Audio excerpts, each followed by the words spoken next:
So here is an other example, that is write a C++ program to find sum of an array elements. Sum of all array elements means add all array elements. Suppose we have 4 elements in array and we want to find their sum. For example, at 0 position we store value 4, at 1 index position we store value 2, at 2 index position we store value 1, and at third index position value we store 6. Then we want to sum all of above elements that are index 0, 1, 2, 3, and that is equal to 4 plus 2 plus 1 plus 6 is equal to 13. This is the code of our previous problem. In the main program we declare a array with AR name 20. We give it a size 20, and then we use I and n two variables and another variable sum, and initially we initialize is equal to 0.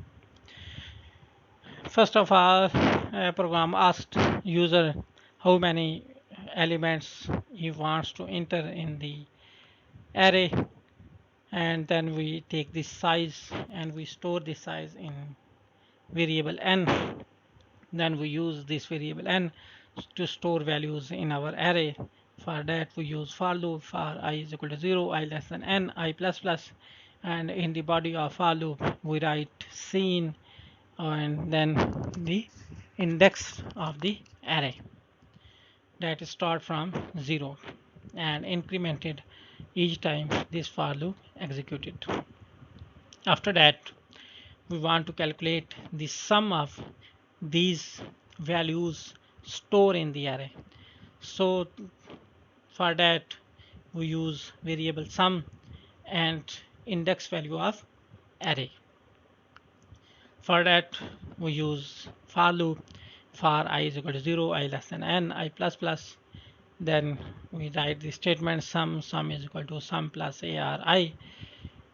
Initially it is sum is equal to 0, so every time I incremented it fetch the next value in the array, and that value sum into the value of sum.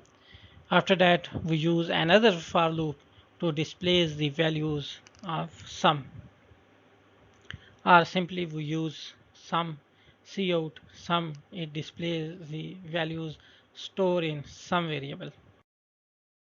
Here is the output of our previous program. First of all, user enter that how many elements he want to enter in the array. Here user use 4 and enter the value minus 4, 2, minus 2, 2, 5 and 6. These 5 values in the array, then sum of calculate the sum and sum will display, and that is equal to 11.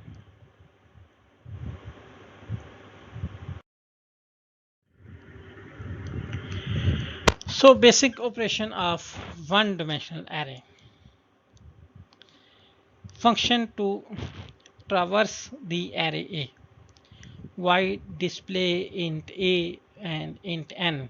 Display is the size, A is the array, and n is a any variable.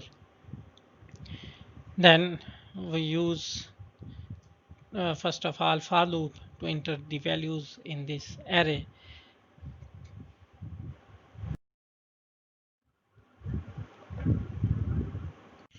As we see in our previous examples, when we want to enter values in an array, we use a for loop, and similarly if we want to read elements from an array, we use a for loop again, and we do this whole process with function and without a function. If we write a function to read elements of the array A, then we write void input int a and int n.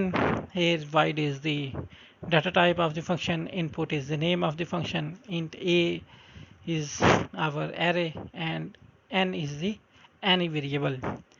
So we write cout, enter the elements, then we use this n parameter to fetch the values from the array. We write for int I is equal to 0, I less than I plus plus, and then we basically want to display, if we want to display the value or read the value, then we use cout e. If we want to enter the value, then we use cin and e.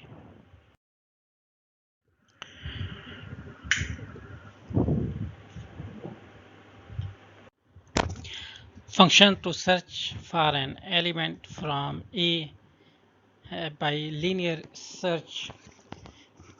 In this program we discuss another important feature of arrays, that how to search data entered into array.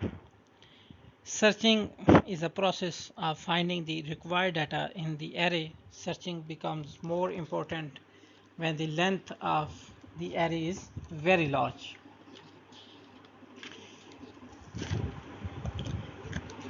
There are two types of searching. One is sequential search and second one is binary search. Sequential search is also called linear search or serial search. It is a simple way to search an array for the desired value.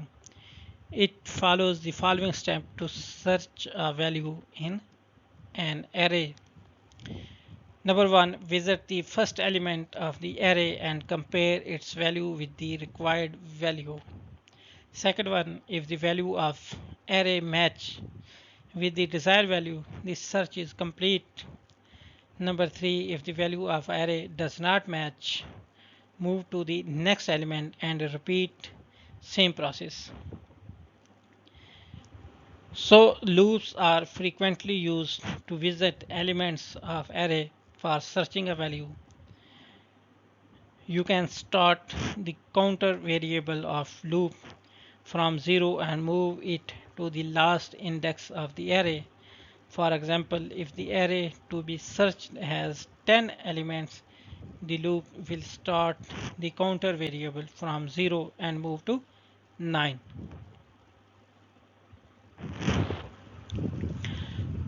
Here is for searching elements in an array. We write a function and we name it iSearch, and we use 3 parameters in this function. First one is int a. A is the array in which we want to perform the search. Int n, second parameter, and third parameter is data. Then in the body of the function we use declare another variable I, and we use this variable in loops to perform search for I is equal to 0, I less than n, where n is indicate the total size of the array, I plus plus.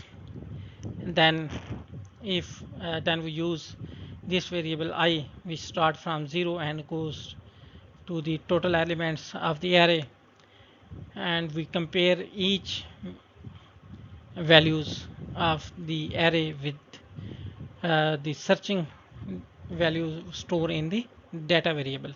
So we write if ai is equal to data, means if the elements in the array are equal to our desired value that is stored in data, then cout data found display on the screen and it displays our desired value.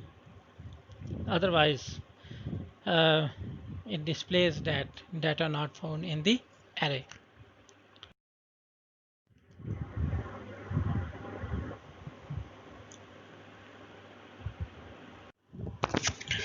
Sorting is another feature of array. Sorting is a process of arranging the values of array in a particular order. An array can be sorted in two orders. One is ascending order and second one is descending order. In ascending order, the smallest value is stored in the first element of the array, second smallest value is stored in the second element, and so on.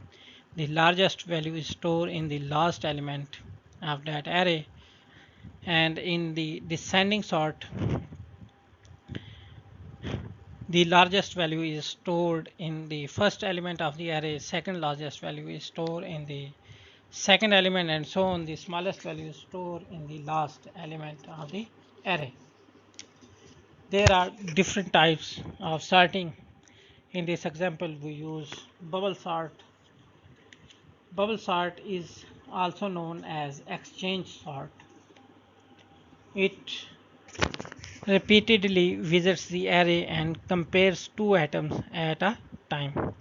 It swaps these two atoms if they are in the wrong order. It continues to visit the array until null swap are needed.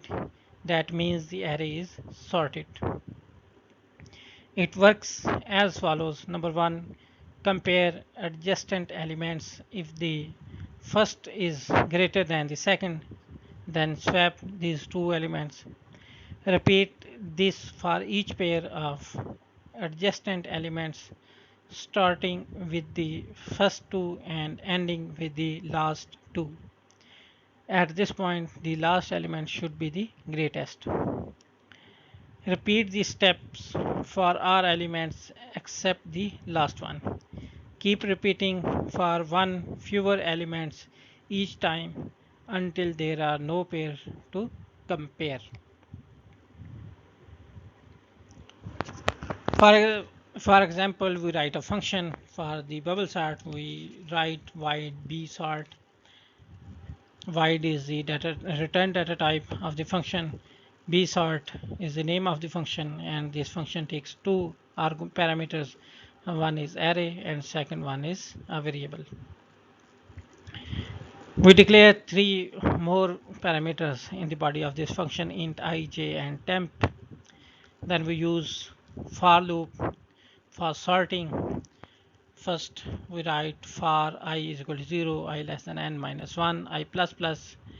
And for the second element we use another for loop for j is equal to 0, j less than n minus 1, j plus plus. Then we set the compare condition that if aj greater than aj plus 1, then swap these two values.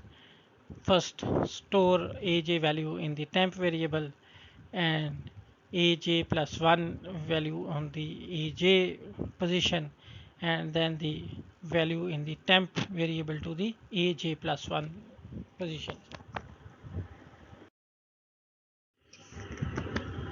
So here is some important points of array in implementation. When we require n number of variables of same data type, then go for an array.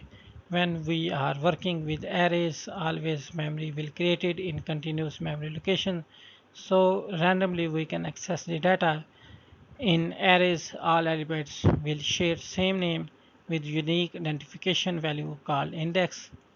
Arrays always array index will start with 0 and end with size minus 1. When we are working with array, complete time memory management will occur, that is static memory location.